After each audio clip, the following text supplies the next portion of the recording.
বাংলাদেশকে কমব্যাট স্পোর্টসের নতুন কেন্দ্র হিসেবে গড়ে তুলতে চান সিঙ্গাপুরের সাবেক জাতীয় বক্সিং কোচ অরবিন্দ লালওয়ানি।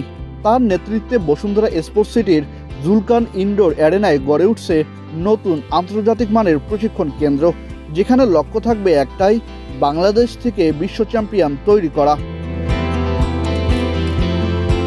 অ্যাঞ্জেলো ডান্ডির মতো কিংবদন্তি কোচের অধীনে প্রশিক্ষণ নেওয়া লালওয়ানি মনে করেন, বাংলাদেশের তরুণদের মধ্যে রয়েছে বিশাল সম্ভাবনা। সঠিক সুযোগ ও আন্তর্জাতিক মানের প্রশিক্ষণ পেলে এখান থেকেই উঠে আসতে পারে বিশ্বমানের ফাইটার। তবে বাংলাদেশে কমব্যাট স্পোর্টসের বর্তমান অবস্থা এখনও প্রাথমিক পর্যায়ে বলে মনে করেন অরবিন্দ লালওয়ানি। আমরা এখন ভিত্তি তৈরি করছি, ভবিষ্যতে এখান থেকেই বিশ্ব চ্যাম্পিয়ন বের হবে, তবে সেই স্বপ্ন বাস্তবায়নের পথ এখনও দীর্ঘ। I think we're starting to.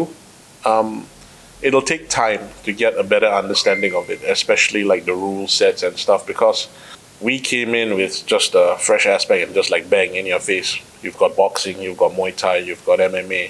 So I think they need to know how to differentiate everything. So that's going to take a little bit of time, but you know we're planning to set it up better. Bangladesh আসলে hidden gem. এখানে এমন অনেক প্রতিভা আছে যাদের এখনো বিশ্ব দেখেনি।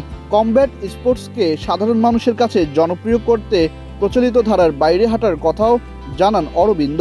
I see a lot of potential over here, so that's the reason why that I feel like in the next few years a lot of things can be done. It's like a hidden gem.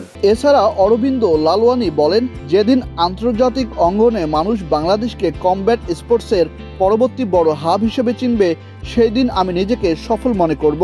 I'm never happy, never satisfied until I reach my goal, and then I got to find another goal. Aurobindo লালওয়ানির বিশ্বাস, সঠিক পরিকল্পনা, আন্তর্জাতিক মানের প্রশিক্ষণ এবং বাংলাদেশের তরুণদের অদম্য লড়াইয়ের মানসিকতা একদিন এই দেশকে কমব্যাট স্পোর্টসের নতুন পরাশক্তিতে পরিণত করবে।